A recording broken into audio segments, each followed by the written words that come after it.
When you know that you are queer, but your favorite drink is beer, that's gayish. You can bottom without stopping, but you can't stand going shopping, that's gayish. Oh, gayish, you're probably gayish. But life's just too short for narrow stereotypes, so it's gayish. We're also gayish. It's Gayish with Mike and Kyle. Hello, everyone in the podcast universe. This is Gayish. Yeah. Yeah. The podcast that's wondering what percentage of people in the audience have poppers. Show of hands. Anyone? Okay, we'll talk later. Well, okay. We got one. I'm Mike Johnson. I'm Kyle Getz. And we're here to bridge the gap between sexuality and actuality. And today, hello, San Francisco.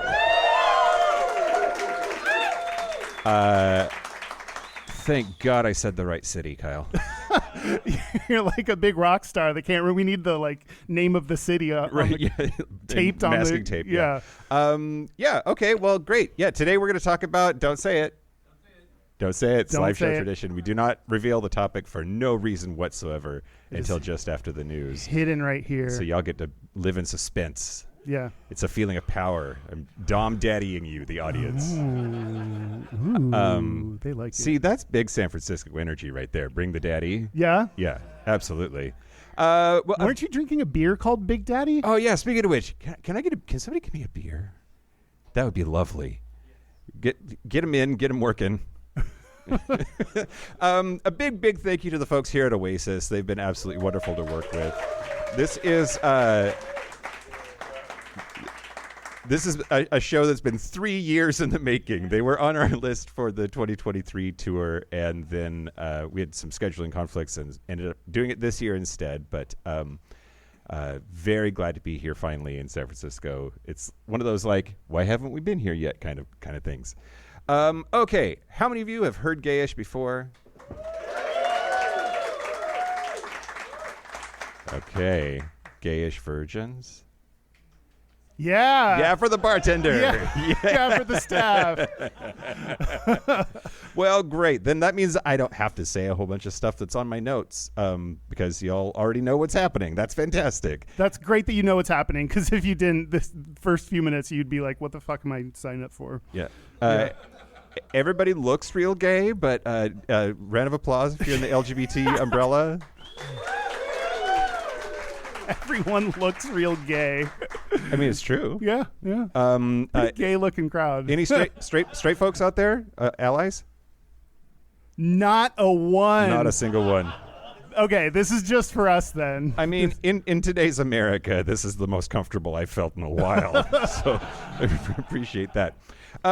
Okay, yeah. So please take as many selfies and videos and just obnoxious tweets as you possibly can. Tag them all at Gayish Podcast. It gives Derek something to do to earn that tiny paycheck that we give him.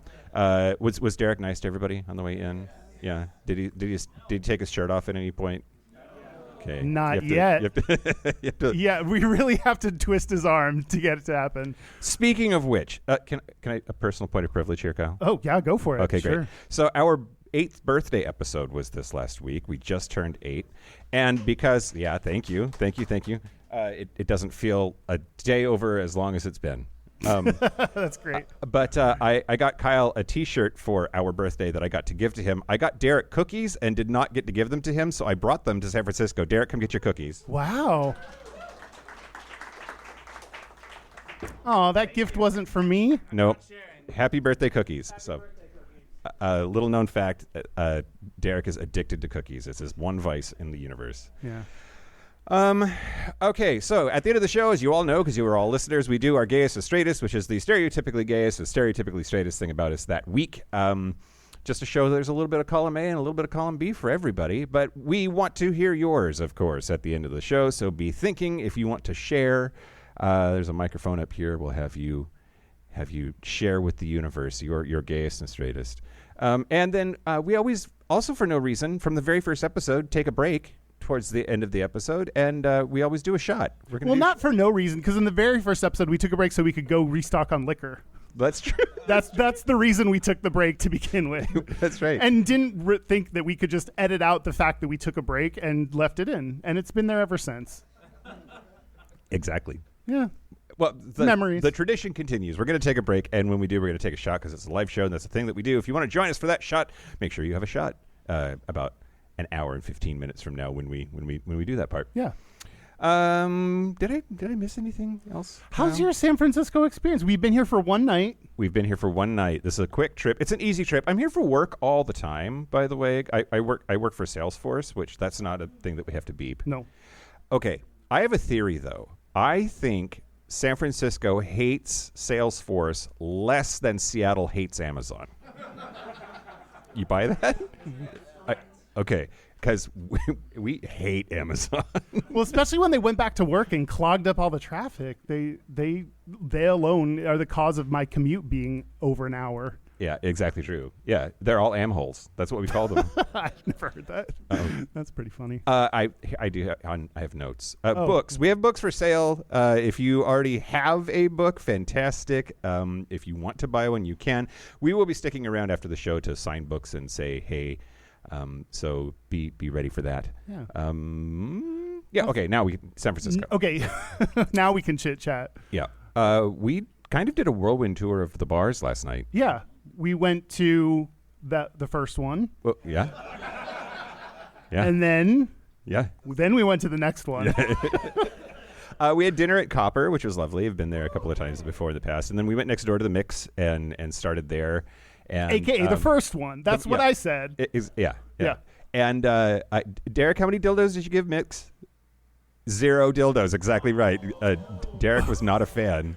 I was not a fan because there was a person smoking like at the bar next to the sign that said no smoking at the bar, even the outdoor patio part.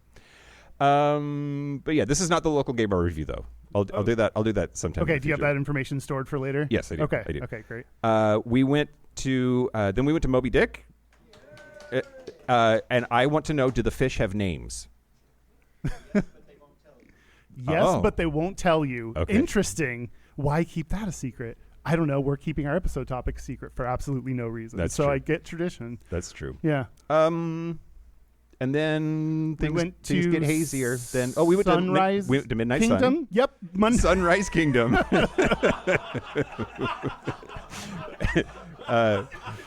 Went to the Midnight Sun and saw a couple of Go-Go Boys there. I liked the body positivity. That was a thick boy that was dancing up there on the bar. Didn't you give them money? I gave both of them money. Yeah. Yeah. But they didn't have an ATM in the bar. You had to go find an ATM. That's dedication, Kyle. I know. You're committed to the Go-Go Boys. Yep. I wish I cared about something half as much as you cared about Go-Go Boys. Yeah. Me too, like the show maybe. Oh, we're excited to be here, everybody.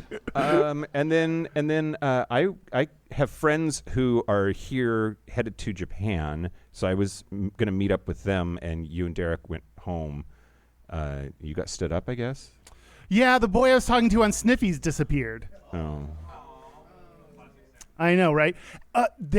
Sniffy's here is overwhelming. Is that just me? It's a lot. There's a lot of group events. If I wanted to go to a pump and dump, boy, I'd have my pick. I'm really sad, though. Oh, wait, no, Derek hooked up. It's at least one of us hooks up every tour stop, so Derek's the big winner for this one, I guess. Yeah. San Francisco is great. Yay, gay sex. That was fun. I love it when I'm here. I'll be back in June. Nice. Yeah. Okay. Did we do that part? Yeah. We did that part. Okay. We do have 100 words this week. So at a certain level of Patreon, if you send in 100 words, I will read them, also known as the Use Mike's Hole privilege. And yeah, here we go. Do it. And I'm going to read the whole thing. I Kyle. know you are. I know you are. I know you are. Just to bug me now. Yeah. Hey there, Mike, Kyle, and Derek. First off, you all are amazing. This is why I read the whole thing, Kyle, because they say nice things, not in the 100 words. Okay. And then I need to feel validated. Okay. I do need validation. Okay. First off, you all are amazing, but I don't make enough use of the Use Mike's Whole level of Patreon feature, and I thought this was the perfect time. Also, to be clear, keep up the amazing work, and more people should join Patreon. Rate, review, subscribe, and recommend, bitches. Not sure if Mike has read all of this so far, but the 100 words starts below. Justice for Kyle. Oh. A poem in 100 words. In life, not everything is a win. Not every joke lands. Not every plan succeeds.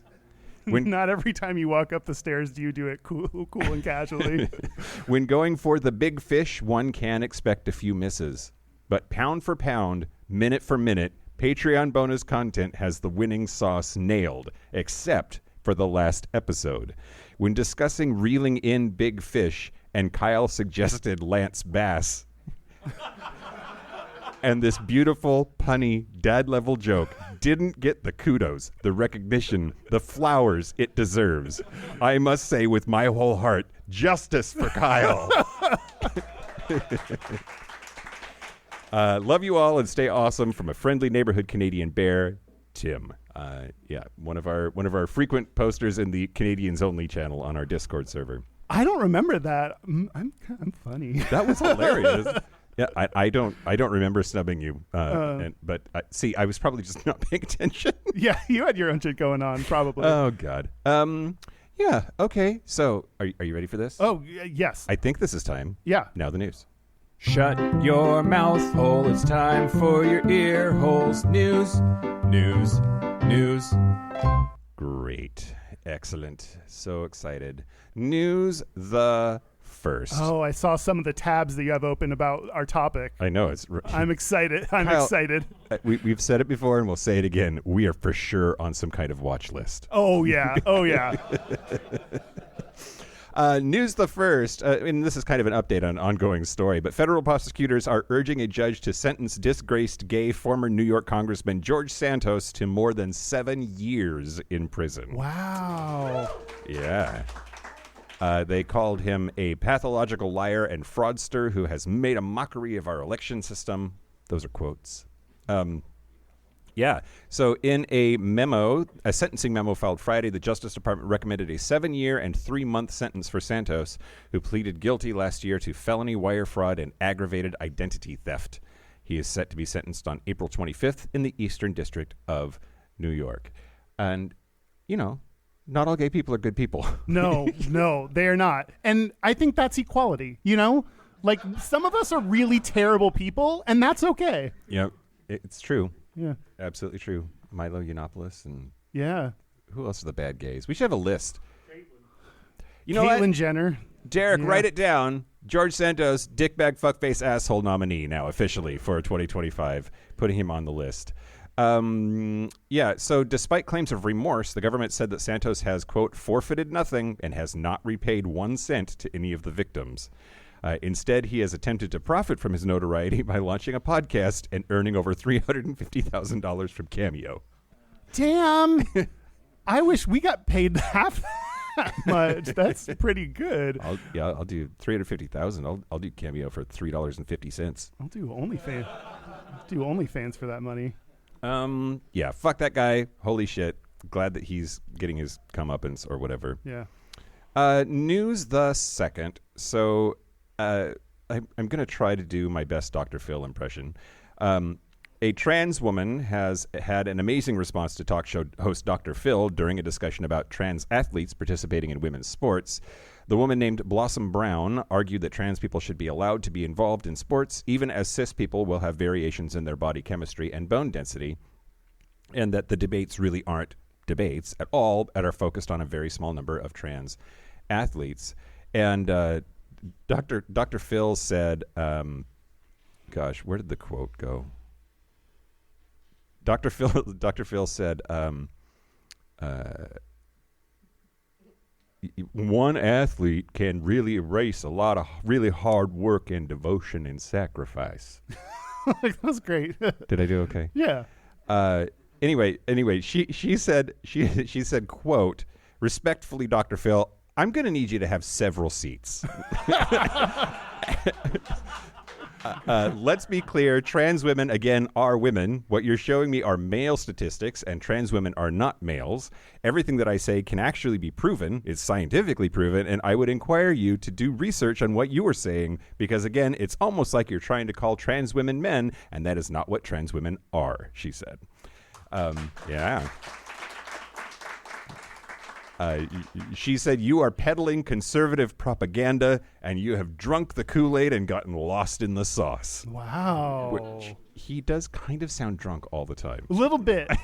Little bit drunk. A lot of the time. Anyway, if you haven't seen it yet, it really is pretty epic to see her just like totally ream him on his own show. She's fantastic and doing God's work. Yeah, someone needs to. Someone needs to. And then news the last. So I want to talk briefly about the fact that the governor of the state of Utah might not be the asshole that we thought he was, or I'm not sure. Anyway, Spencer Cox, who is the governor of Utah, received an anti-trans sports bill on his desk, and he vetoed it. And not only did he veto it, but he vetoed it with a very long letter that he wrote about why he was vetoing it. And I wanted to read a part of it. It's a long letter. The whole thing is worth reading, but the end of it I think is particularly poignant. It says 75,000 high school kids are participating in high school sports in Utah. 4 trans kids are playing high school sports in Utah. One of them is a trans girl. 86% of trans youth report suicidality, and 56% of trans youth have attempted suicide. 4 kids, and only one of them playing sports is playing girls' sports. That's what all of this is about. 4 kids who aren't dominating or winning trophies or taking scholarships. 4 kids who are just trying to find some friends and feel like they're part of something. 4 kids trying to get through each day. Rarely has so much fear and anger been directed at so few. I don't understand what they are going through or why they feel the way they do, but I want them to live. And all the research shows that even a little acceptance and connection can reduce suicidality significantly. For that reason, as much as any other, I have taken this action in the hope that we can continue to work together and find a better way. If a veto override occurs, I hope we can work to find ways to show these 4 kids that we love them and they have a place in our state. He goes on, and sincerely, Spencer J. Cox, Governor. That's beautiful. More people should have like a little bit of empathy. Yep, absolutely. And then on Friday they overrode his veto. But okay. At least he tried, and I really do hope that gets more traction. Like, it's clearly just a distraction that the right is interested in writing all the way to the bank, and it's just so unfortunate. Trans people, I don't know what to do. Yeah. We'll get through it together, I guess. That's all we can do. Yeah. Anyway, yeah. Thanks, Governor Cox. And sorry your state's so fucked up. That's the news. That's the news. Speaking of fucked up things, thanks to our Patreon members. Do we have any Patreon members here? Yeah. Yeah. Thank you for the hands. This is audio. But yeah, if you want to get ad-free episodes a day early, if you want to support the show, you can go to patreon.com/Gayish podcast. Hey, Kyle, did you not fuck anybody's name up right now because we have no new names? We have no new names to read. Okay. So that means we need them. Does anybody want to join Patreon right this second and have Kyle fuck up your name live? Oh, my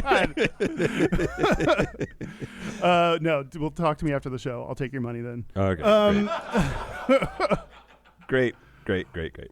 Well, it's live show tradition. We don't reveal the topic until right after the news. Don't know why we do it, but we do.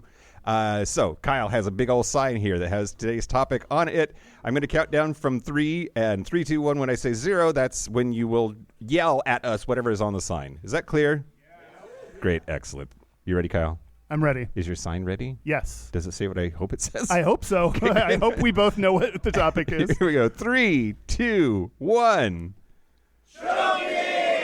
That's right. We're going to talk about choking. We're going to talk about choking. That's big San Francisco energy right there. Is it? I think so. I don't know. This just seems like anything goes kind of town in the gay department. Okay. I'm getting some nods. I'm getting some no's. There's some variety of opinions on choking, which I have some gayta to show some variety of opinions. But yeah, you also have your own opinions about it. I do. Real good, right? We're not to the do I have to talk about myself yet? And no, I mean whenever you want to. Okay. It's your show, Kyle. Choking's hot. Choke me. Urban Dictionary. I have a few definitions. Yeah. Okay. So the definition of choking. Okay. This is do I get to be mad at you? Why are you mad at me? Because I'm always giving you like, what is therapy? Oh, or yeah. what? Like, Let's define this basic term. You're No. going to define choking. Yes. And expect me not to flip you shit. Yes. Okay, great. Because their definition is someone coughing while sucking dick.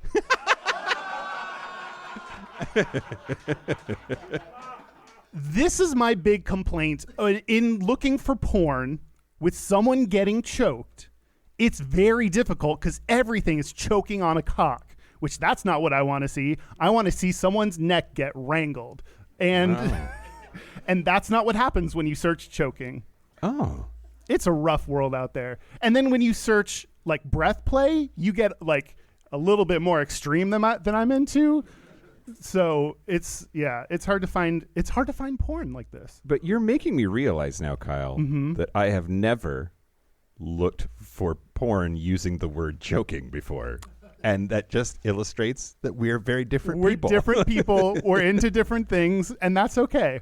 And I'm fine with that. Great.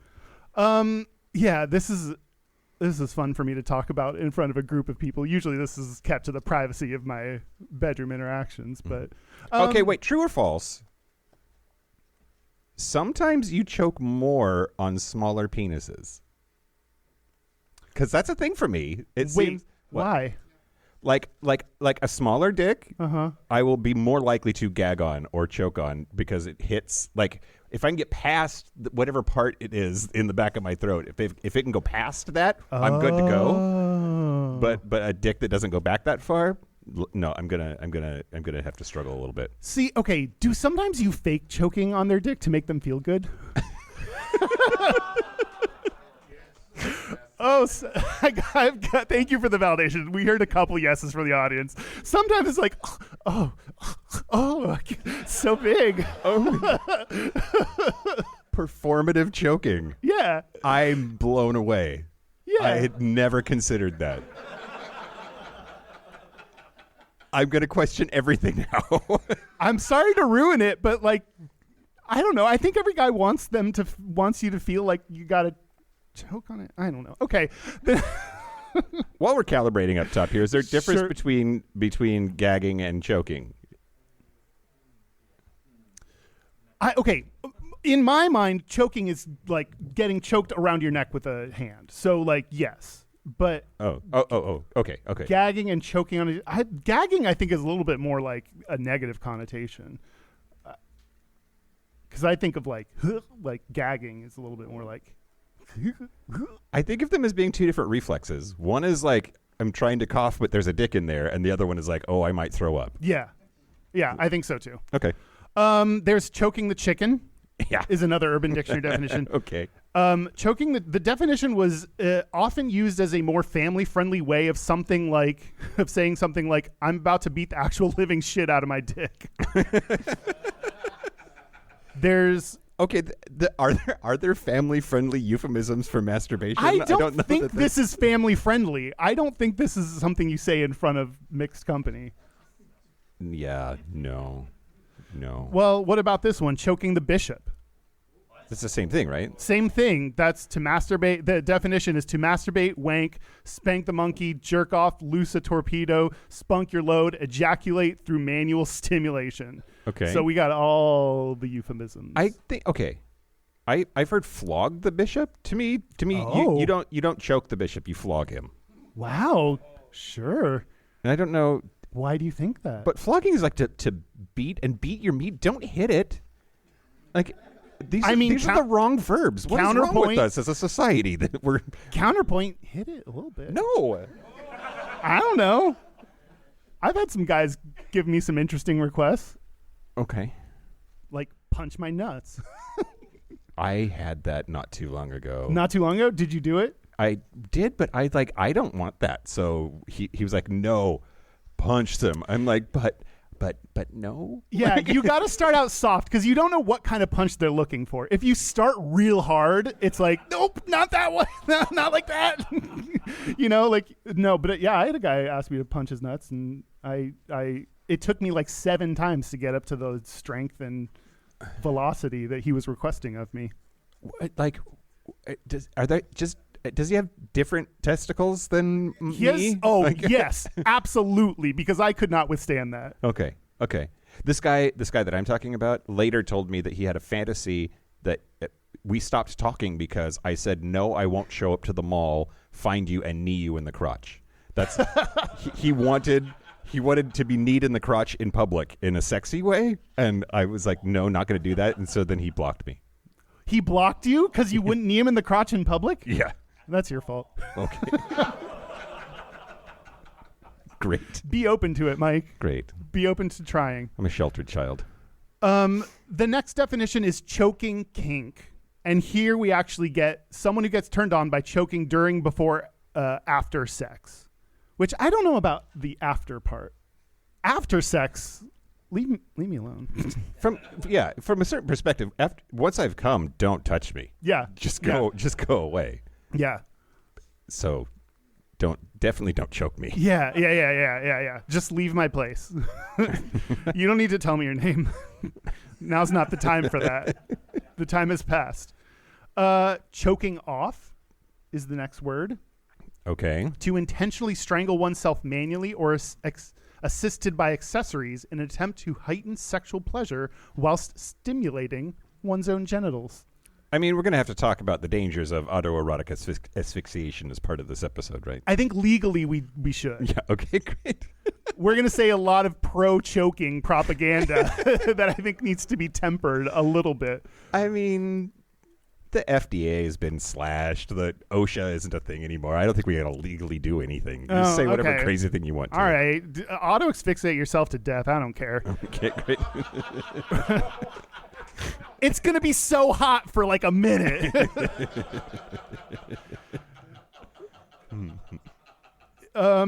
There's the choking game. Okay, I have heard of this. You have? I hadn't heard of this. It seemed like the kind of thing that kids joked about but weren't actually doing. Like, oh, really? Like eating Tide Pods. Nobody actually ate fucking Tide Pods. Just in case you don't know, the choking game is the art of choking oneself or another to get a high feeling. It says usually done by high school students, usually done with a rope or bare hands. Okay. So this is to get you that floaty feeling that you get when you get choked. Yeah. Okay. Which, I don't know. Did you ever do that in high school? No. Me neither. I was in band. I wasn't cool enough to be choking each other for the rush of it. Wait, is that what the cool kids were doing? I don't know. I wouldn't know. I was too busy being a drum major. It's cheerleaders, jocks, chokers, and the band kids. Like that's how they're sitting on the bus. We did have chokers. Maybe that was part of it. And the last is a fun definition. This is the choking chipmunk. The act of oral stimulation performed on a male by a female. Why is it gotta be by a female? Where a female will deep throat said male while placing each testicle in the pocket between her teeth and cheek. Mm-hmm. That's the choking chipmunk. No one's ever done this. Just like most definitions on Urban Dictionary. What are you thinking? You're deep in thought. I'm wondering if I want to try that. Like it would have to be. You'd have to have the right ball sack. You know what I mean? Like you gotta have a loose one, right? Some balls like stick really up close to the body, and like those aren't going to go anywhere. Yeah, some guys are like, lick my balls, and you're like, I can't find them.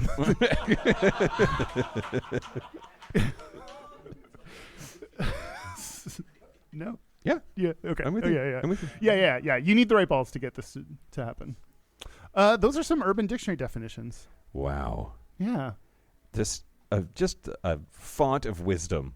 Always is. Urban Dictionary is. It always is. Well, I did definitely want to talk to you about the history of choking, Kyle. Okay. And my goodness, the thing is. What's the thing? Well, there's a couple of things, but first, is it?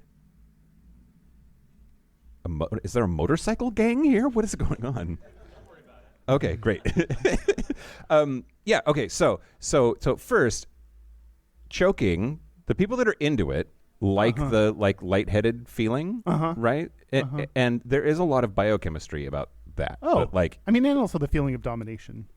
Okay, this is what I want to get to. Oh, do you think that it is like biochemistry in your brain? Is it just the being the sub in a dom sub kind of a situation, or is it both that makes it a thing that people are into, that you're into? I think it's a little of both. Okay. Yeah. I think it's both. I mean, that floaty feeling is kind of fun.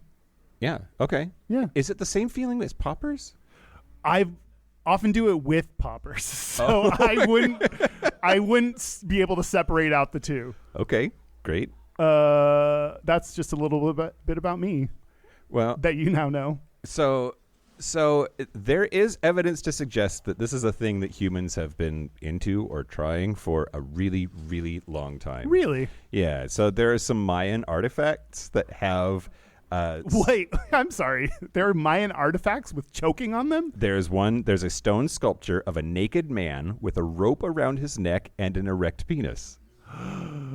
It was found in Mexico City. It's believed to originate from the late Classic or early post-Classic period, so as early as the year 250 AD. Wow. Now, here's the thing. This is like, historians often like to say you can't make conjecture about the sexual orientation of historical figures because if they lived in an era when the word gay or the identity gay didn't exist, they wouldn't have used it for themselves. Like that whole thing. Yeah.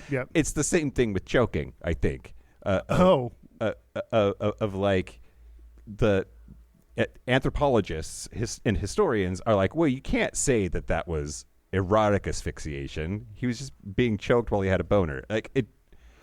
Those two things are related to each other. They're connected, I think. So according to Mayan religious beliefs, quote, the souls of individuals who hang themselves go directly to paradise. Oh. They are received by Ishtab, goddess of the hanged. And so people have pointed to that to be like calling into question, like, is it because they liked it for sexy time or was it some kind of like religious experience that they were going through? But either way, it does stuff to your brain. There's a euphoria that happens as a result of hypoxia happening in your brain when you cut off the oxygen supply. Yeah. But they wouldn't have drawn him with an erect penis if it was just like a chill, I'm going to kill myself to get to paradise. I think I agree. Yeah. I don't know why it's so hard to believe that they just were super into it. But so that was a hanging. This sculpture has the naked dude with a rope around his neck. And many places it was noticed that people, when they were subject to capital punishment, people who were hanged as a punishment legally would often get erect while they were hanging from the gallows. Oh, no way. And in fact... awkward. Right? Yeah. And in some cases, they would actually ejaculate at the moment that they were hanged. Surprise. Imagine the first person that happened to. It's like, holy shit. Gotta try that at home. Does that mean they died happy? I don't know. But it's better than dying not ejaculating. Well, probably. The alternative, yeah. Yeah. Okay, so this observation was made so many times. Oh, quick aside. My dad was a Washington State patrolman. He's retired now. I'm nervous about this story. He told me that they would show up to the scenes of accidents, horrific accidents, and part of the triage process, at least in the 70s when he was on the road, was if there was a head injury involved, they would feel whether the dude had an erection. And if he had an erection, they would move on. Like, he's probably dying. Let's focus on people who are less dying. Wow. But, like, it was a thing that he and his cop buddies talked about that, like, yeah, just, like, feel his cock and see if he's going to live or not.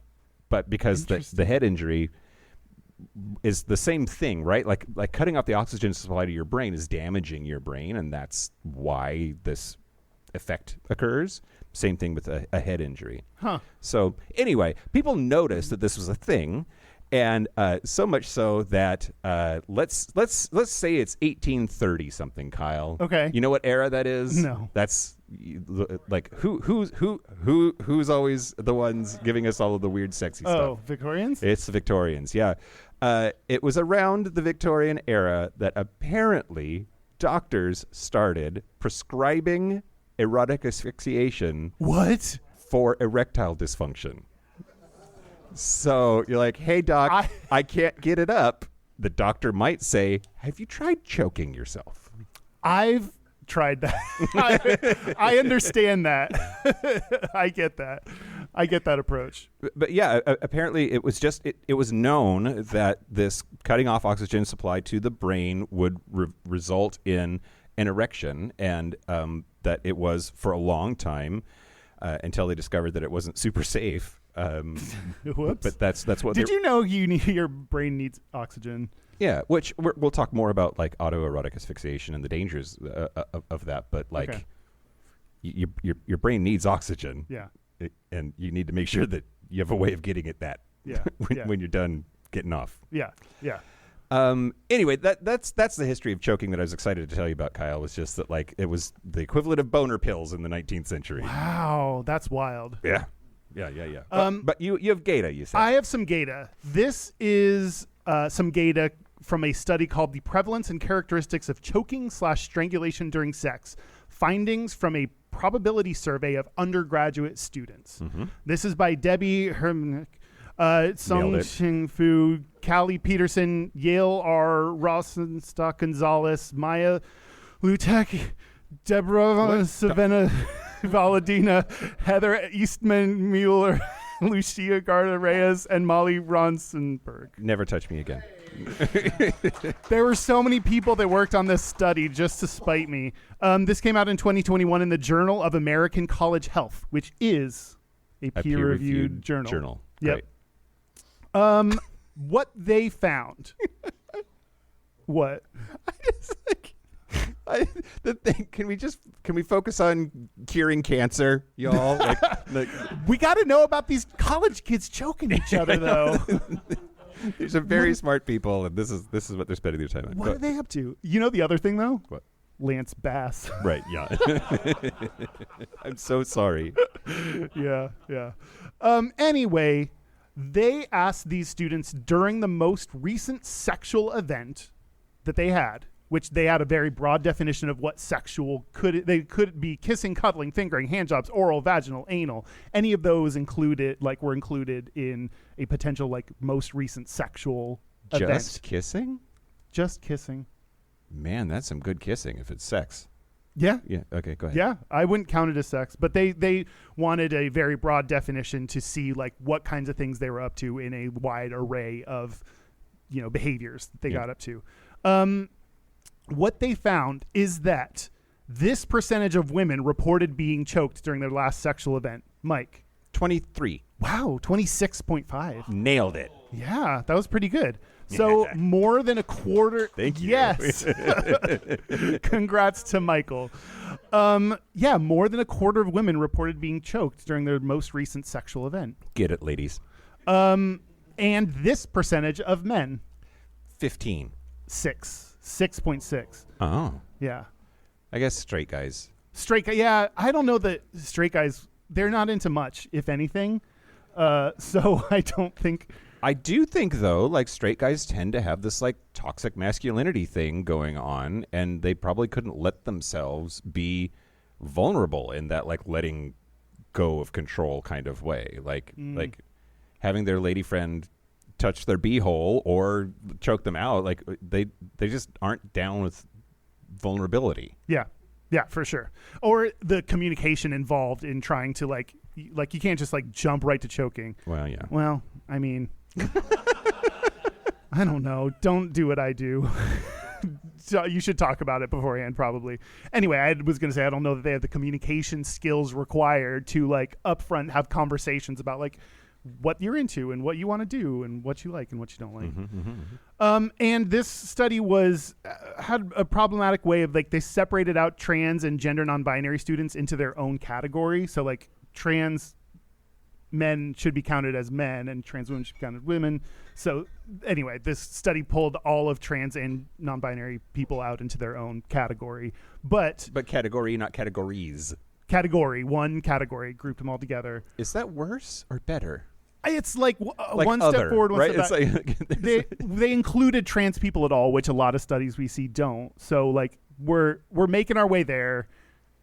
There's some bumps along the road trying to get there. All right. Anyway, for trans and non-binary people, the percentage that were choked in their most recent sexual event was 22.3. Okay.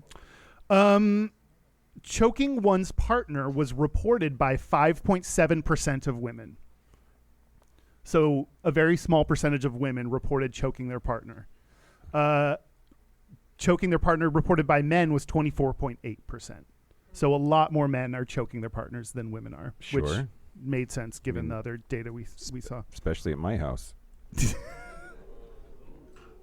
Oh. Or Kyle's house. And there was a higher prevalence of choking when looking just at sexual events that included oral, vaginal, and anal. So once you got into like the good sex stuff, then there was far more choking prevalent. Okay. So like kissing, less likely. Hand jobs, you're less likely. But like once you get to oral, there start to be a higher likelihood of choking. Okay. Yeah? You seem... I mean, it just untrustworthy. like kissing seems kind of preliminary. Like that's a foreplay kind of a thing. And like, don't choke me during that part. Counterpoint. Do. Okay, great. Or at least put your hands on my neck so I know it's going to come. Okay. You know? Spell come. Spell come. For women, based on sexual orientation, bisexual women reported the highest prevalence of being choked at 35.5%. You know, God bless bi women over and over again in these. They're just like the trailblazers. They stand out for sure. Sometimes in bad ways because like on Drugs, the coke and right? meth episodes, Yeah, they were, yeah. Let's see. If you're a lesbian, it's at 32.9%. For asexual and others, yeah, wow. Asexual and others, it's 30.8%. And for What? I mean, okay. Gross oversimplification, and I can't imagine asexuals being choked much at all. Just like not usually being down with the sexy stuff. Yeah. Asexual people still do have sex. I know. Okay. And sometimes choking happens. I mean, for almost a third of them, choking happens during sex. It's interesting. Okay. Yeah. I don't know. I can't get my head around what that means, but it means something. It does. Okay. Let's reflect together quietly on this podcast. And at the lowest percentage was heterosexual women at 24.5%. For women, the greater the emotional intimacy they had with the other person, the higher the likelihood of being choked. Okay. Interesting. So it's not like a violent bad thing. It's like an emotional connection thing. It's an I love you choke. Yeah. Okay. Yeah. Consent before you choke. I don't know if we've said that yet, but that needs to be a thing we Let's say. talk about consent with choking, Kyle. Okay. If let's say hypothetically you're in Washington D.C. and somebody is in your bed with you and they grab your hand and put it to their own neck, is that consent, or do we need to say words? No, I mean, I've done that before, so that's my consent. Okay. All right. And then, but it is nice to communicating ahead of time is helpful because then you can come up with like signs that are like too hard. Yeah. Stop. Like, you know, you can that.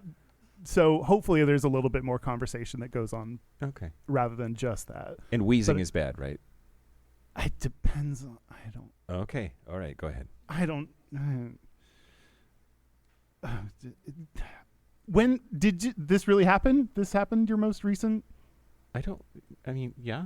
Okay. Is it weird that you were in the next room? Yes. I've decided yes. I've thought about it and I decided that yes. Okay, great. For men, based on sexual orientation, gays were significantly more likely to report having been choked at 21.2%. Okay. Yeah, go gay men. You earned it. For bisexual men, it was 14.5%. For asexual and other men, it was 11.5%. And for straight men, it was 5.1%. See, So don't choke a straight man. just straight dudes, play with your prostate. Get a little choked every now and then. Like, Try it. Just try some things. Just get over yourself. Get over yourselves and try it. Something better is going on in the other room. I'm so sorry that you're stuck in here with us. Men more often reported having been choked when their recent sexual event was with a man or a trans or gender non-binary partner as compared with a woman, which makes sense. You're more likely to get choked if you're gay or bi than if you're straight. Yeah. Men who engaged sexually with a partner who they disliked or who disliked them had 12.6 times the odds of being choked.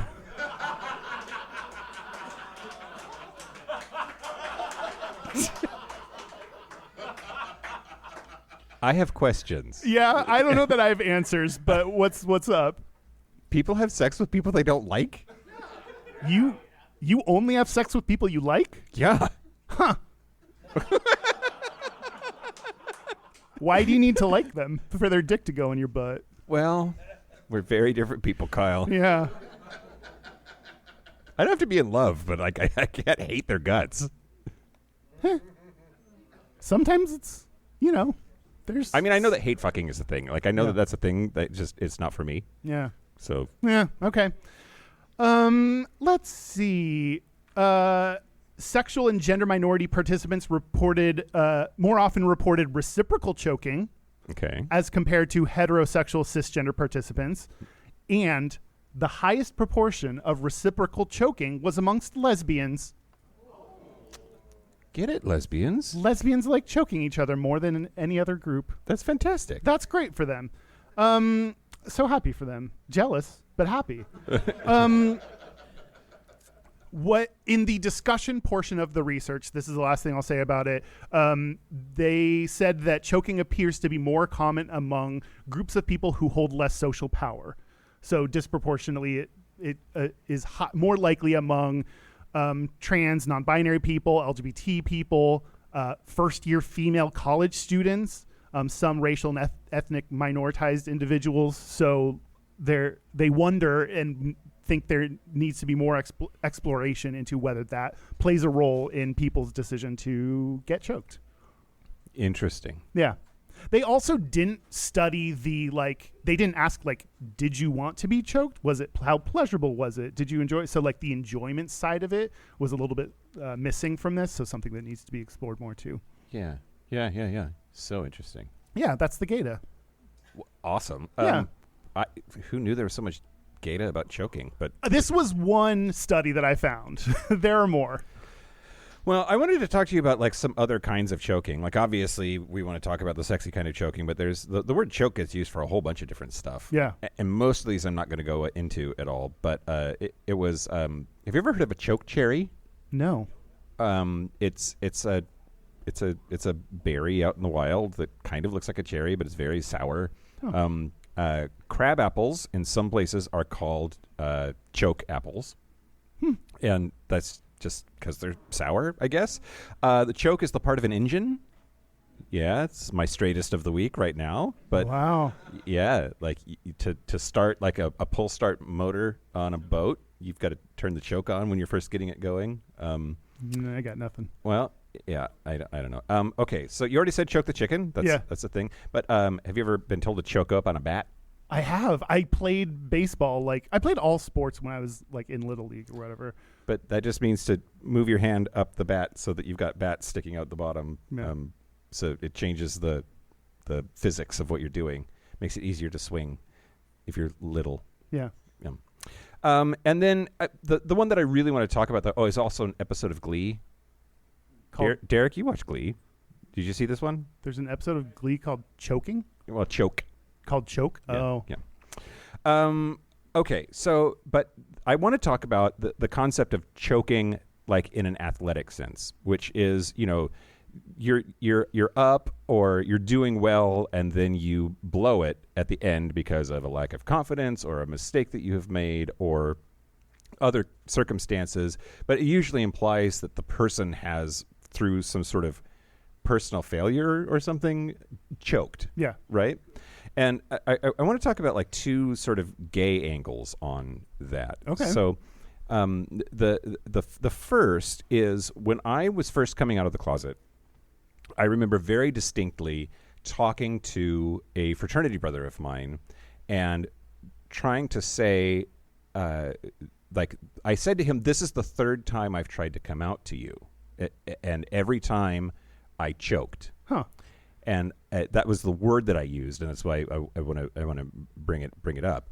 And I think in that moment, I very much felt like it was a personal failure or weakness that led to me not going through with coming out to him. Did you like try to tell him, but you couldn't say it, or did you like start saying it and stop? Like, what was the? It was like the third time. The first time we all went camping. It was me and two fraternity brothers, and we all went camping. And I was going to tell both of them on this camping trip. And then one of them said, "Okay, so guys, we need to talk. I'm getting a divorce." I was like, "Well, fuck! Now I can't now I can't talk about my thing because we're going to focus on your thing." Divorce, but I'm gay. Right?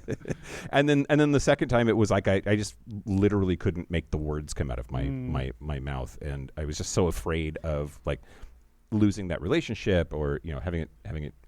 He was also like the first person that I came out to that wasn't my ex-wife or my therapist. So wow. But yeah, I just wanted to explore that if you are out there in the universe and you're thinking about trying to come out and you have quote unquote failed at doing so, try to change your thinking about it. That's not a failure. That's not choking. That's just it's going to have to be the right circumstances at the right time, and when it happens, it happens. When you're ready, you're ready. But don't turn it into a personal failure if you don't. Yeah. It's like you gotta try a few times. You may have to try a few times for it to like land, or for someone to understand, or for it to happen the way that you're expecting. Or that makes sense. Yeah. The other gay thing that I wanted to talk about, though, with this meaning of the word choke is choking under pressure. And there is a bunch of like sports medicine and sports theory around academic study of choking and why it happens, right? Like it's such a common thing that sports psychology, that's the phrase I couldn't come up with a second ago. Jesus Christ, Mike, get your shit together. Sports psychologists talk about choking and why it happens. And most of the theories focus on there being a correct amount of anxiety that needs to be present in order for someone to succeed in an athletic competitive sense. Okay, so, my level of anxiety is not translated into me succeeding at sports. So whatever I have, it's not doing it. Is that true? You're like weirdly good at sports, I think. Yeah, I'm fine. But if the thing is, if you have too low of anxiety, then you aren't going to be I know that's not your problem. Nope. No. If you don't have a high enough of a anxiety, then you aren't going to be as invested in doing what it takes to get the goal accomplished, and you're going to be less on the lookout for danger or ways in which your progression towards the goal can be disrupted. So anxiety can be good. In sports theory, anyway, when it comes to choking, Yeah. you have to have a minimum amount of anxiety, or you're going to fail. And then on the other end of the spectrum, if you have too much anxiety, then you are likely to sort of cave in on yourself and become very introspective and distracted by too many ways that you're trying to mitigate at the same time. You get sort of this hyperactive response to the environment that you're in, and that can lead you to choke. In the book, on sale now at the back of the room with Derek, I talk about the best little boy in the world syndrome as the overachieving gay is a stereotype. Mm-hmm. And I was wondering if that means that we're more or less likely to choke when it comes to competition, because we mitigate the anxiety of being gay by overachieving. That's why this phenomenon exists. Like if I'm a 4.0 student, then they have to love me, even though I suck dick, is sort of the equation there for that person. I just wondered if the best little boy in the world syndrome and this choking theory in sports psychology are related and how they interplay with each other. What do you think? I think they're related because we're putting ourselves in more positions where there's an opportunity to choke by overachieving, by being more involved in the top of our field and whatever that is, whether it's sports or academics or I don't know, debate or band. Then you have more opportunities to fail at that by having too much anxiety about it. And we're more likely to have anxiety anyway. Yeah. Because of our hypervigilance, that we always have to kind of pay attention to everything that's going on so that we stay safe and in the closet when we're younger. So I think that would lead us to, be more likely to have increased anxiety during these high pressure spots that we put ourselves in. Well, I think it's a dickbag fuckface asshole guy that said it. But there was a theory that I read out there. What was the guy's name? Wine. His name is Wine. Oh. Which that's a little on Delicious. the nose, isn't it? Yeah. But was making the suggestion that one of the reasons we see less gays in professional sports is because our baseline anxiety is too high, and so we're more likely to choke, and that's why we can't perform at that high level of competition. Wow, that seems mean. It seems mean. That's a weird excuse for homophobia. It's a weird excuse for homophobia, and what if he's onto something, right? Like, no? Well, that settles that. San Francisco says no. Anyway, go ahead. I don't think I'm buying it. Yeah. Okay. Well, I think that we can achieve just at the same levels as straight people. There is a certain desperation I think that gay people have that is just because of the way that society treats us that I'm sure feeds into how they perform competitively. And I want to read more into it. But yeah, reading about choking theory in the sports sense is I don't know. I'll come back to it. I'm gonna read more, Kyle. Stay tuned for choking part 2. Yeah. Okay. Are there any other kinds of choking that I've missed? I guess there's choking on your food, which I'm going to talk about a little bit later. Oh, really? Yeah. Okay. Is there a gay angle to choking on food? Should we start calling it the gangle? Yes. Sounds disgusting. The gay angle is the gangle. You have more gayta? I have more gayta. I wanted to talk about, this is getting back to the throat kind of choking, the good kind of choking. Great. The fun kind of the choking. fun choking. And I read a study that was called 6 Dimensions of Sexual Disgust. So I wanted to talk about people's level of disgust with sex stuff. 6 dimensions. There are 6 dimensions of sexual disgust. This is by Courtney L. Crosby, Patrick K. Durkee, Cindy M. Messon, and David M. Buss. I was reading it like Bussy without the Y. Whoops. 2020 came out in the Personality and Individual Differences journal, a peer-reviewed academic journal. Disgust is thought to be an important evolutionary emotion because it helps protect us.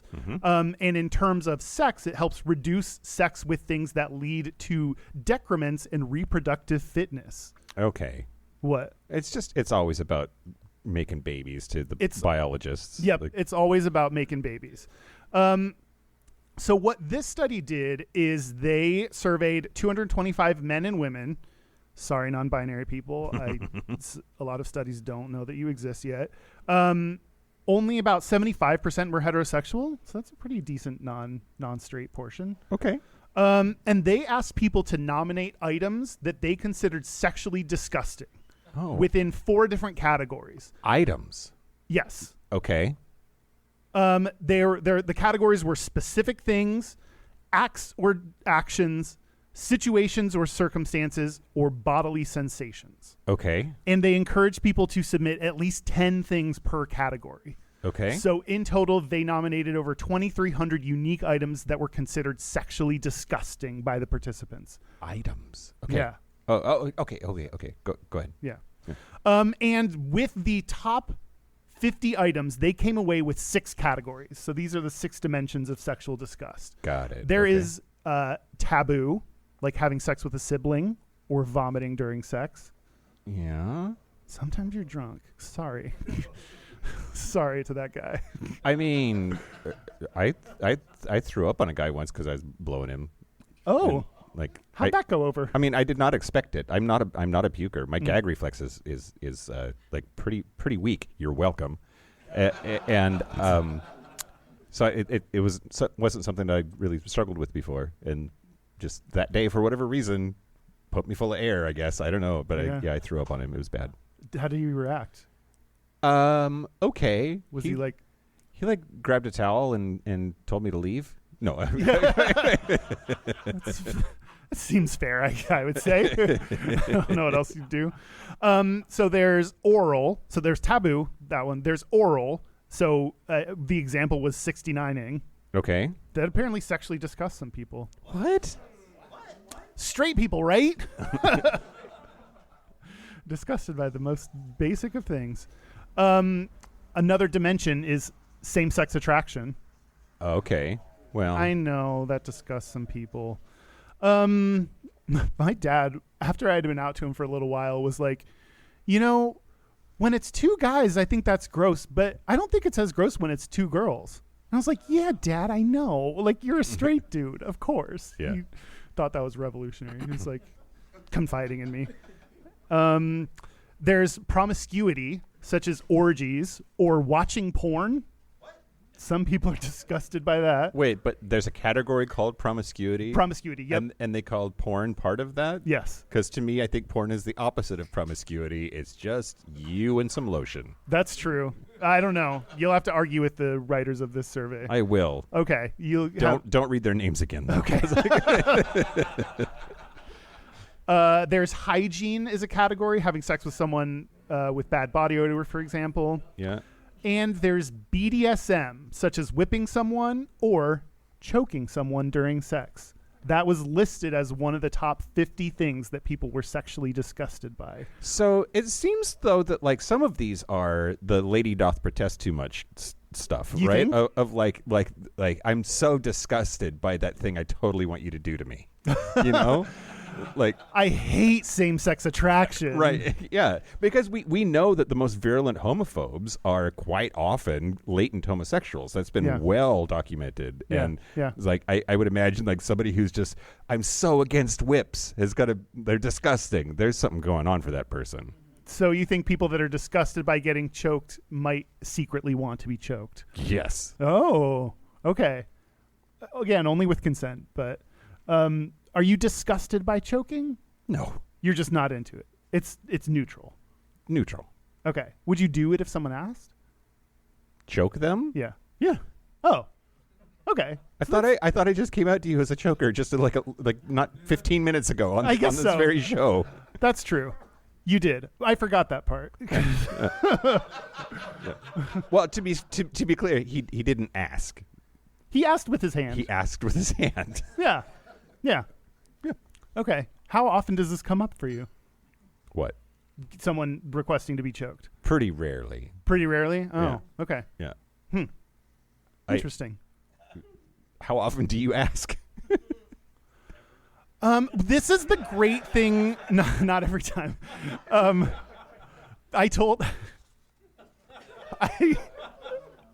have a friend, a more recent friend with benefits, who sometimes listens to this show.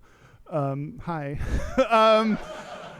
Who I told about this episode. And I said we were doing choking. And then, of course, the first question is, oh, do you like to be choked? And I looked away and said, And so he said, oh, okay, got it. Yes, you do. Yeah.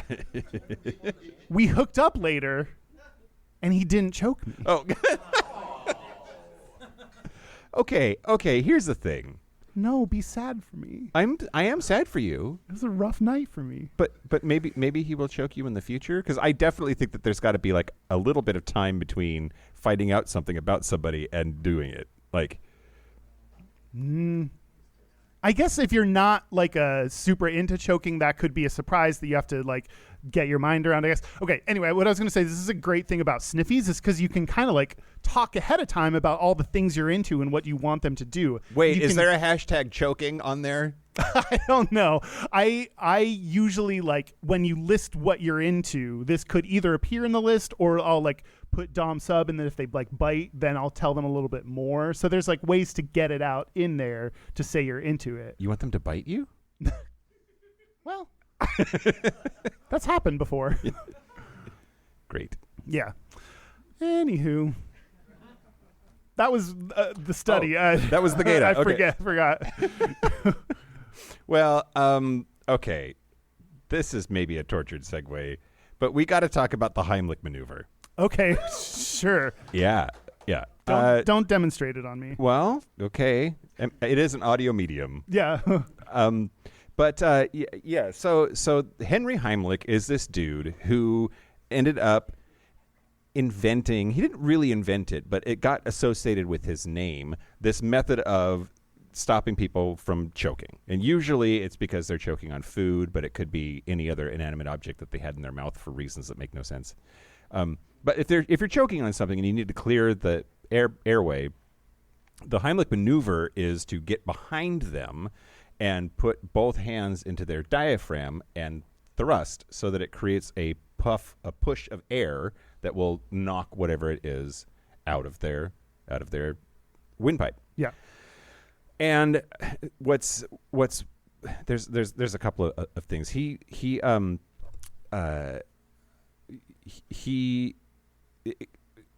way it got associated with his name was because he talked about it in a paper that he wrote in 1974 called "Pop Goes the Cafe Coronary" in the magazine Emergency Medicine. Is that a peer-reviewed journal? I doubt it. But then it got it got picked up by the Seattle PI, the Seattle Post-Intelligencer, who then reported that a restaurant owner named Isaac Piha used the procedure to rescue a choking victim named Irene Bogachus in Bellevue, Washington, just right across the water from us there in Seattle. Before the Heimlich maneuver, did you just shove your fingers in their mouth? You just a little of this? Yeah. Okay. What is it? You're violating my personal space today, Kyle. Not touching. So it got famous in the early 80s as being like the way to take care of somebody who was giving like the universal choking sign in a restaurant or whatever. I don't want to focus too much on Heimlich. Apparently he was maybe a liar. His son hates him, and he's dead now. Okay. he died at 96 in the year 2016. But it'd be so ironic if he died choking. Yeah. Well, apparently he used the Heimlich maneuver on a fellow resident of his retirement home. And saved her life. It's beautiful. But his son Peter thinks that his dad was just full of shit. Anyway, where I want to go with this is Steven Universe. Okay. So the show Steven Universe, it's an American cartoon. It was on Cartoon Network, and it is gay as hell. Did you ever watch it? I've never watched it. I think you're supposed to be high when you watch it, and that makes it better? Probably. Okay. Lots of things are better when you're high. Yeah. Like getting choked. But Steven Universe it tells the story of Steven Universe, and he lives with the Crystal Gems, who are like his moms, and like there's a whole like lesbian thing, and it's very queer, I haven't watched it, but my ex did, and he loved it. But it's won like a bunch of GLAAD awards, and it earned a Peabody Award. It's on BBC's 100 Greatest Television Series of the 21st Century. Wow. Regardless of sexuality. And I discovered that for some reason that we're going to talk about, some countries censor Steven Universe.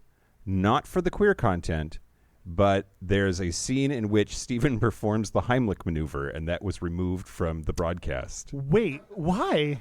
Well, so let's break it down, Kyle. Okay. So that particular scene takes place in season 1, episode 21, and in that episode, Steven ends up working at a place, and the person who he's filling in for is faking an injury or milking an injury to get time off of work. And they decide to prank this person by adding super duper hot salt, fire salt, to a donut, because it's a donut store, I think, that he works in, or is temping for, or whatever. And so the person he's filling in for comes in. They give him this donut that's laced with this fire salt, and he apparently literally starts breathing fire and burning the town down. Oh, cute. Yeah. So he starts trying to hold the fire in and starts choking on this fiery donut. And that's when Steven performs the Heimlich maneuver on him to get him to cough up the donut that's lighting the town on fire. That scene where he performs the Heimlich maneuver was cut in the UK, France, Italy, Spain, and Russia. Wow. Yeah. You never think of the things Russia does as good. So to be in that category is maybe not great. Right. Yeah. And there are places where Steven Universe is banned altogether from TV. Probably for its gay stuff, right? Because of its gay stuff. Yeah. But in a lot of places, like Russia in particular, the list of things that are censored about Steven Universe when it's broadcast in Russia is like really long. Like certain lines about that same episode, there the manager at the donut store that he's filling in for talks about the guy who is milking his injury to get off of work, that they were friends for a really long time, but they bonded over video games and they played video games all night long together. Apparently two married people of opposite genders being together all night, even if it was for innocent purposes and they were kids, that had to go. Wow. They cut that. That's crazy. But anyway, the UK, France, Italy, Russia, and Spain. Now, in four of those places, the UK, France, Italy, and Spain, what they don't cut is any of the gay stuff at all. They're like, yeah, great. Be as queer as you want to. Be as non-binary as you want to. You want those lesbians to join together into one super lesbian? Go for it. Like that's a thing, I guess, that happens. Again, I haven't seen the show. Don't at me. But the two reasons that people are guessing that didn't make it through censorship in those places were, number one, they were worried that kids would unnecessarily do the Heimlich maneuver on each other and injure each other. Well, I mean, you got to teach them about the Heimlich maneuver at some point. How old is the right age to teach kids? I don't have children. I don't know. It's a great question. Yeah. But then apparently also since 2004, the Heimlich maneuver is not what we're supposed to do. Oh. The Heimlich maneuver is over. It's old news. Don't do that no more. What do you do? So the 5-on-5 is what they call it, and I thought that was a euphemism for jacking off. But apparently, in the 5-on-5 is 5. You're supposed to beat somebody on the back 5 times. Okay. And then you're supposed to beat them on the chest 5 times, and then if they're still choking, you can maybe do the Heimlich. Huh. But yeah. Anyway, so I just thought it was really interesting that choking was in Steven Universe and used the Heimlich maneuver, but that somehow got cut from the show in some places. That's wild. I don't get that. Yeah, I don't get it either. But this idea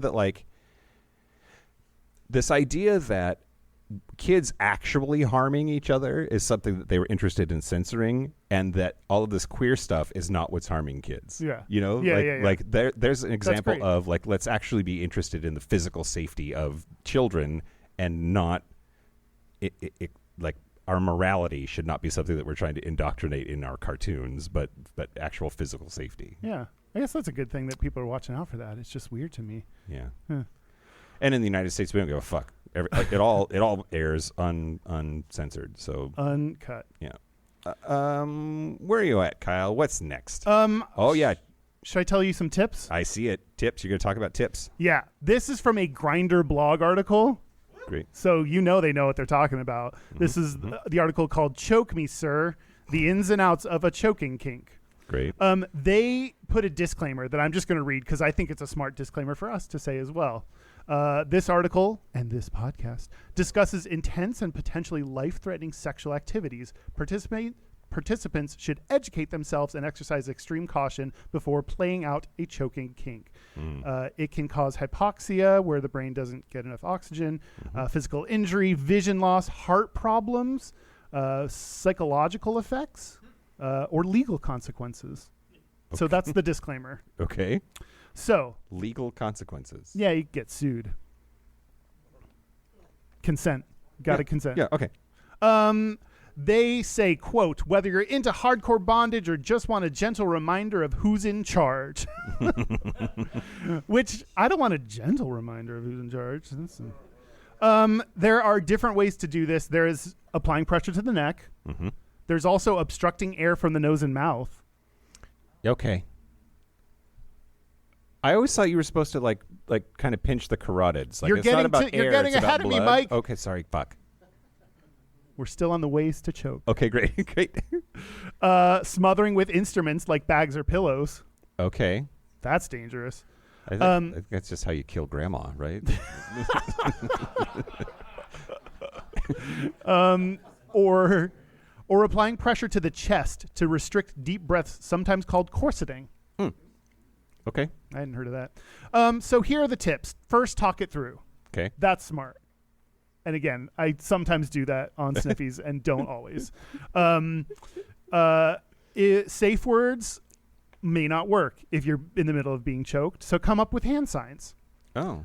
A gesture like raising 1, 2, or 3 fingers can signal increase, decrease, or stop right away. Okay. So that seems smart. Okay. I would forget what the numbers meant though and fuck it up. Oh, harder? Oh, no. less hard.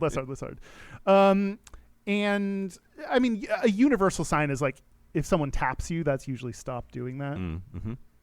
That's a good hand sign. That's an easy one. Mm-hmm. Consent should be enthusiastic and informed. Sure. That's important. And practice aftercare. They said, quote, usually the dom will comfort the sub after sex to help them calm down, recover, and feel safe. Oh. But That's so sometimes sweet. some doms need comfort too, you know? Oh, you can comfort each other. Some doms want love, yeah. So they say start slow and soft, and they say don't grab the windpipe, like you're saying. So it is not about like cutting off air through the windpipe. It's about restricting blood flow to the brain. So you apparently will feel for a pulse along the carotid arteries, the 2 major blood vessels that carry blood and oxygen to the brain. Locate each artery with your thumb and finger and apply very mild pressure on either side with your palm wrapped around the neck. Mm-hmm. I will now demonstrate on Mike.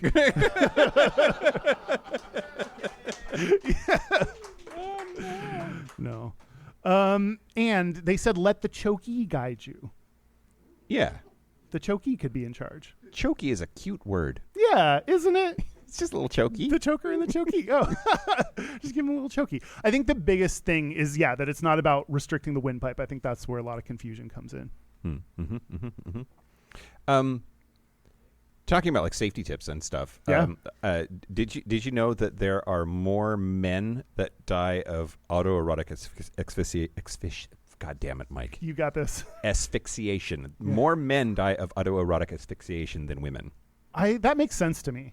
So the question is, and I'll read this is from a study, quote, however, if it is the case that there are fewer female autoerotic deaths, this does not necessarily mean that fewer women engage in erotic asphyxiation practices than men.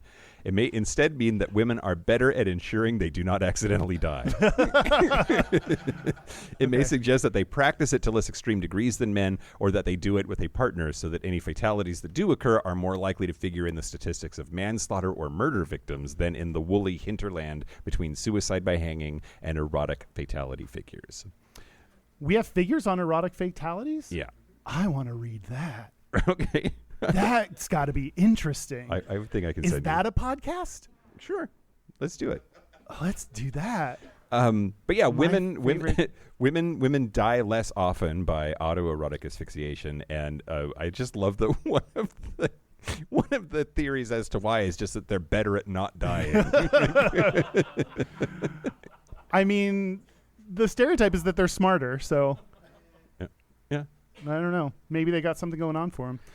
No, I did not realize. Oh, the women are more likely to be choked when they're with a partner. So I wonder if they're getting their fill. Like men, especially straight men, were so unlikely to have been choked during their most recent sexual interaction. I wonder if they're like embarrassed to ask for it, so then they go do it on their own. Yeah, we didn't talk too much about the stigma of it either, right? Like there's a lot of really high-profile cases, especially celebrities, who were discovered with a belt around their neck, and it was portrayed as so salacious and so sort of shameful that it has a really big impact on how much we talk about this stuff. Yeah. And there's even sort of like the idea that like law enforcement officials or other folks will like help cover up an autoerotic asphyxiation death and paint it as something else, just to avoid the family having to deal with the shame of having that be how their loved one died. But all of that is just born of like sex is bad. Yeah. We're doing important work here, everyone. And teaching you that it's okay to want to be choked. Speaking of important work, we're gonna do shots here in just a little bit, right? Yeah. Can we get 2 shots, please? And a beer. I'd love a beer too, please. Oh, and can I get a white wine as well? Yeah. That would be great. Put it on our tab. Yeah. Thank you so much. We're gonna do our Gayest Straightest after the break, and we'll do a shot at the break also. So if you'd like to join us for that, then please do. How did we do, Kyle? What else did we want to talk about? I think we did A+, amazing, really good. Great, excellent. Let's see. I didn't find Ali Wong's quote about getting choked, but it's something like, have you seen her stand up? I don't want to feel like I'm gonna die. I just don't want to be sure that I'm gonna live. Right, exactly. Something to that effect that I think is very good. I don't know. There's also an Ask Reddit that I had a lot of responses about, like people just saying if they're into getting choked or not, and there's a little bit of judgment and some comments about how it was like a little bit risky. I think there are more people giving like the speech about it's risky behavior, you need to be careful when you do it, blah blah blah, which I guess is important to say. Yeah But that's not the fun part of it. Yeah You know, every time I go in for my prep renewal, I see on my chart risky sexual behavior. Does it say risky homosexual sexual behavior? Not anymore. I think it did in the early days of prep. I think it did, but now it just says risky behavior, risky sexual behavior, and I'm like, okay, do I need to? Like my sex life is so vanilla. Like, sure, it's with other people, but like, is it risky or is it just make you uncomfortable? What's that? Oh, it's so an insurance company. Yeah. Okay. Well, then I'll not lie about having a choking habit then next time I'm in there, I guess. Yeah. Oh, here Derek comes with drinks. Great. Love that. Thanks, Derek. Thanks, Derek. Tell him he's pretty. What'd you do? I got you Fireball. Oh, you got us Fireball? Sure, we'll do those for too. us? Why not? Oh. We're more or less going to the airport from here. I'm just going to trust that there's no roofies, so I'm going to hope there is. Is that it? I think that's it. Did I talk enough about it? This is not a request to come up and choke me when you see me after the show, by the way. That's important. Is choking gay? Yes. Especially because the data said that if you were LGBT, if you were trans, non-binary, you were more likely to have been choked in your most recent sexual event. Yeah. And as we know, things that are it's also female, women are more likely to have been choked as well. But autoerotic asphyxiation. See, it's a fucking hard word, isn't it? I almost got there. I almost did it. Is more likely to be male. So there's a straight dude aspect to it as well. Yeah. Huh. Yeah. So it's a little bit of both. A little bit of both. Just like all of us. Okay, we're going to take a shot. By the way, when we take a break, it is literally like 60 seconds or less. So don't do what some places do and stand up and run for the bathroom. Like, we gotta get this shit back on track. Yeah. But yeah, are you ready to take a break? Yeah, let's take a break. Let's take a break. This is the part where Mike and Kyle take a break. All right, Kyle, we did it. Cheers. Are we back? We're back. We're back. We're going to do our Gayest and Straightest. We're going to do our Gayest and Straightest. But first, everybody, I want you to know that we are doing a cruise. I don't know if you heard it on our 8th birthday show or not, but we're doing a cruise. The good people at Derek and Remain, who've been doing cruises for a really long time, invited us to come along on one. So for our 10th birthday, this is going to be in 2027, February 7th through 14th, 2027, out of Los Angeles. It's a Mexican Riviera cruise. It is going to stop in a few places, including Puerto Vallarta. And it is not a gay cruise, though. That's another thing that people need to know because... You okay? Okay. It's not a gay cruise. So if you're expecting like shirtless twinks everywhere, that's probably not going to be the vibe. But there will be a bunch of Gayish listeners and Derek and Remain listeners doing the thing. It's a $250 deposit if you want to secure your spot. Go to gayishpodcast.com/cruise, and that will take you to a form to fill out. And on that form, you need to say Gayish is the reason that you're going, because that's how we get credit for it. Yeah, do it. It's going to be a lot of fun. Mike and I are going to be there. So. And Ma Johnson wants to come. So we're going to have, I don't know. She likes to party. She does like to party. So. So I just said it, but I'll say it again. Our website is gayishpodcast.com. We are on social media at Gayish Podcast. Our hotline, you can send us text messages or leave us voicemails, is 5855-GAYISH. That's 585-542-9474. Standard rates apply. Our email is gayishpodcast@gmail.com. Our physical mailing address is Post Office Box 19882, Seattle, Washington, 98109. Go ahead. However, they're not super great about answering that particular number. But, pardon me for hijacking your show. My name is Sister Jezebel of the Enraptured Sling. I'm a San Francisco sister, an LA sister, now a Russian River sister.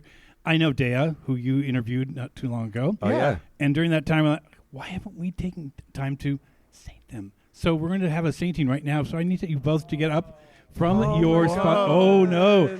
By the way, Kyle's birthday. Yes, Kyle, this is what I thought you'd have anxiety about. He's like, oh, no. But I do need you both to stand, because you can't be a saint unless you perform a miracle, right? Okay. Yeah. We do. The Sisters of Perpetual Indulgence are here, and we're becoming saints. That's fucking crazy. Other saints are Margaret Cho, Kathy Griffin.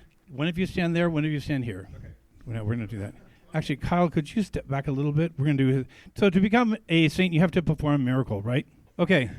So, first one, Kyle.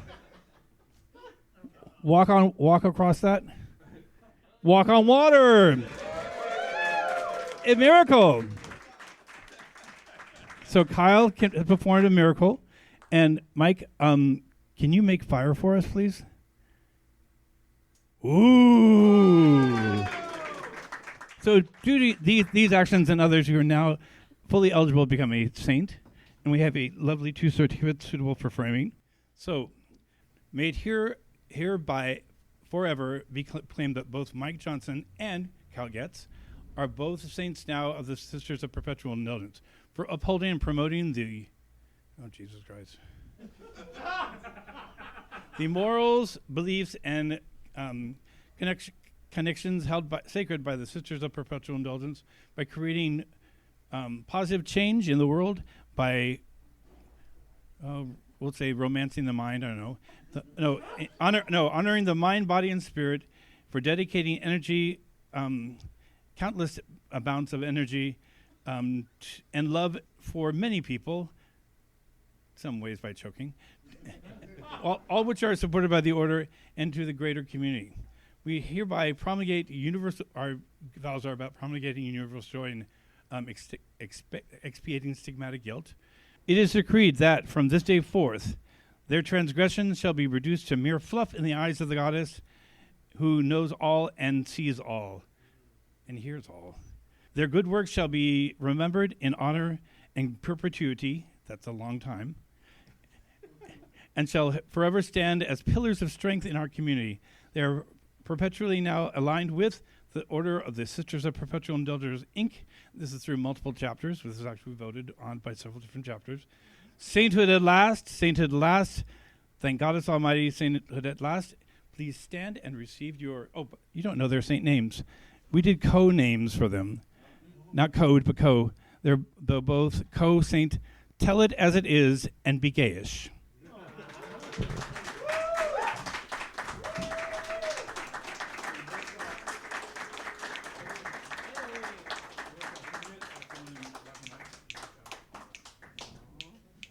So your last trip to San Francisco that you didn't do, this is all lined up and ready. So this has been 3 years in the waiting. We're your birthday. I was like, oh wait, shoot, they're gonna be here next week. Shit, I got to get going. So anyway, we want to welcome you and congratulate you into the sainthood. Again, many people have been saints throughout the ages, starting off with not starting, but including Harvey Milk, our lovely former Speaker of the House, who we love and revere here. She has her own drive here in San Francisco. And Margaret Cho, Kathy Griffin, and who is our favorite prostitute of our Cheeto. You're saying, what are you saying? Who? Stormy Daniels. So she is also a saint. So anyway, I want to just tell you you're in good company, and we thank you for your time and also your effort. I've been listening to you guys for like 8-10 years, so thank you so much.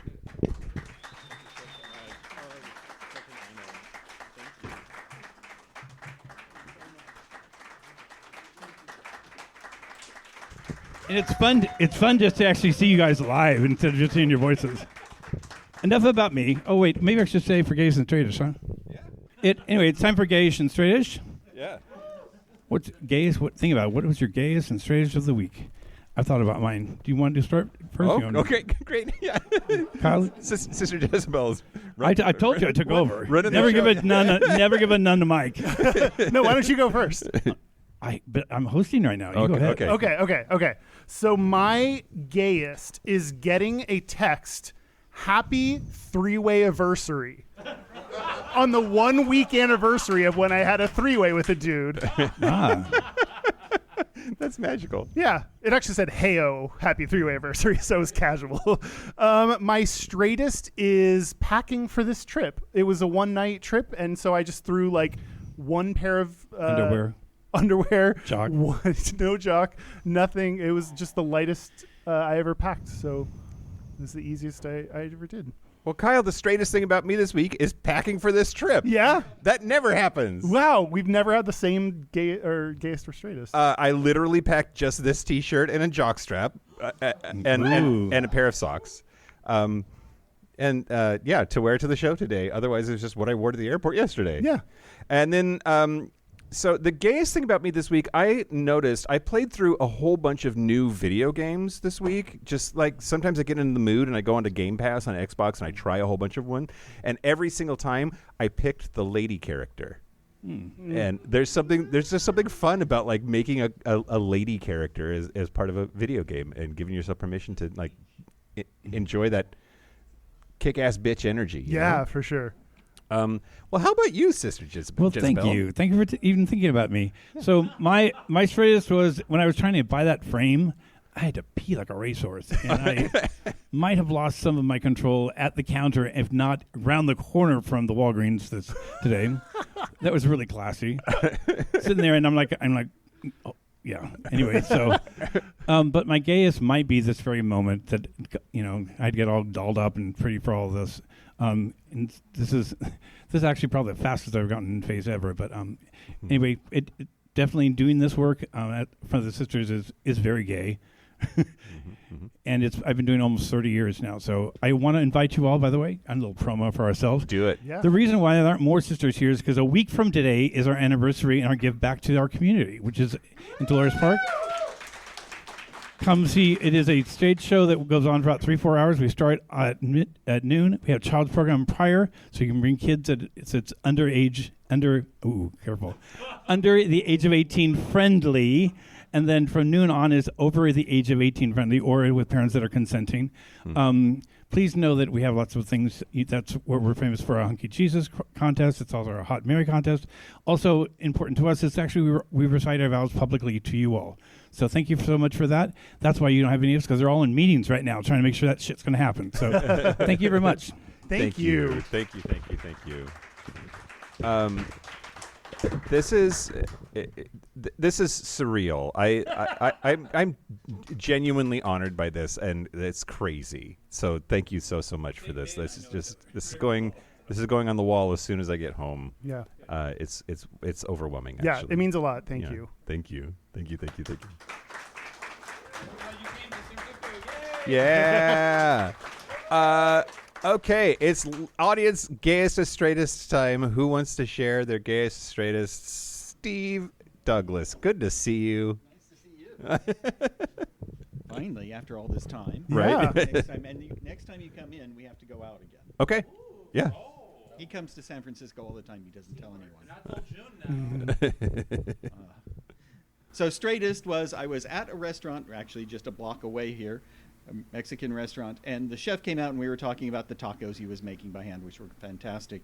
And then we somehow transitioned into talking about his Warhammer 40K fantasy miniatures that he was painting, which was very straight. I was going to debate whether this is the gayest thing I've done in weeks, which I love seeing everyone here. Finally, I feel like I'm not alone in San Francisco with Gayish. But the other is that he showed me his army, and his army was painted in the bi flag color. Oh, nice. Very You can see cute. it online. So that's my gayest and straightest. Very Thank you very cute. much. Thank Lovely, you. thank you. Also, I think he showed me his army should be a euphemism. Yeah, proximity, man. Go for it. Hello. Hello. First of all, I'd like to say, as the 51st Emperor of San Francisco, that is a huge honor for you to be sainted by the Sisters of Perpetual Indulgence. That's fantastic. Thank you. I would say that my gayest moment is being inducted onto the board of the Imperial Council of San Francisco, the oldest LGBTQ plus organization in the world, as treasurer of the board. And then my straightest is my lesbian moms taught me how to install windshield wipers, which I now know is super easy, but I did not know originally. And I originally thought that there must be something wrong with my windshield because it was warped, it wasn't cleaning it that much. And my mom's like, no, you're stupid. You just need to change your windshield wipers, and it's super easy. You just click them in. And so I did that, and they now I can see while I drive. Very nice. Thank you. We recommend seeing when you drive, too. And congrats on the new position. Yeah, on the new role. congratulations. That's fantastic. Yeah. Who else? Sure. Yeah. Come on down. You're the next contestant. Hello, it's great to have you here in San Francisco. Thank you for having us. Yeah. My name's Ken. I use he, him pronouns. My gayest, I flew in from Vegas this morning in order to make it in time for the show. wow. But that wasn't the gayest part. Yeah.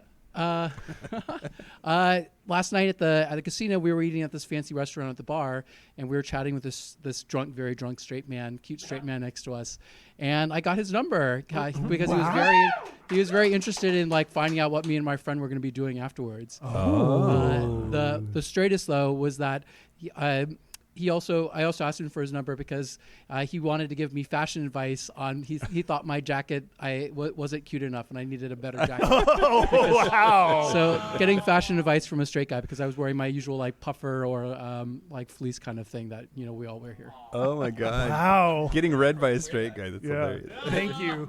Thanks, Ken.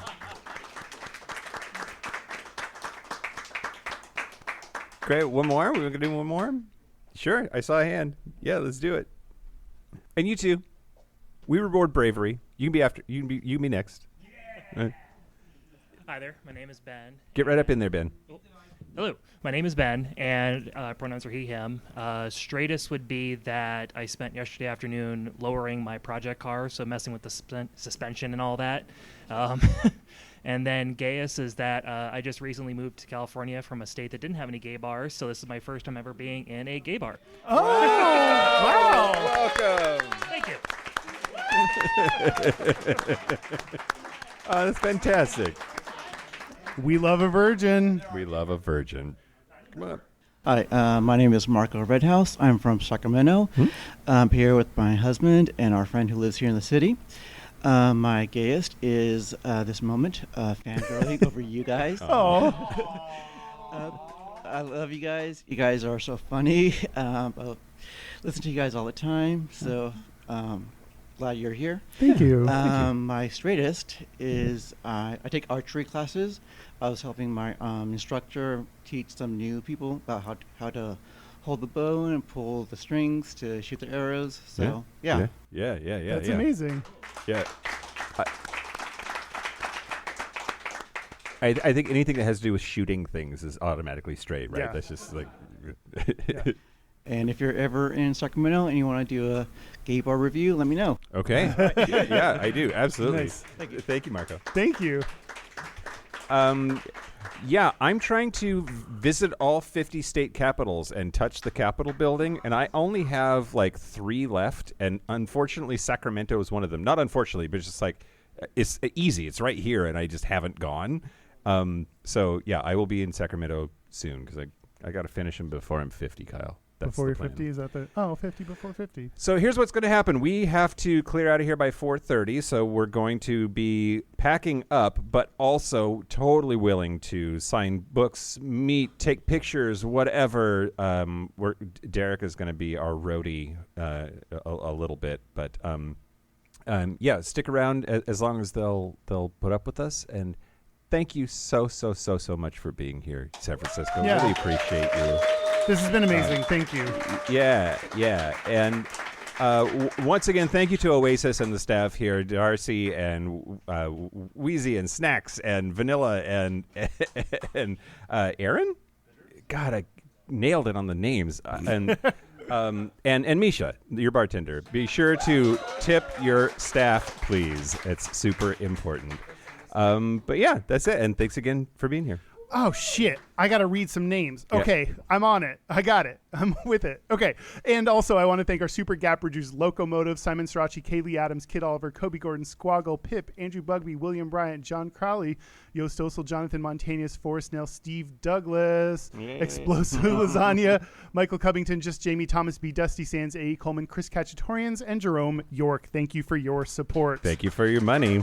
That's it. This has been Gayish from Darcy's Champagne Room at Oasis in San Francisco, California, and the Chris Cacciatorian Studios. I'm Mike Johnson. I'm Kyle Getz. Until next week, be butch, be fabulous, be you. See you next week. See ya.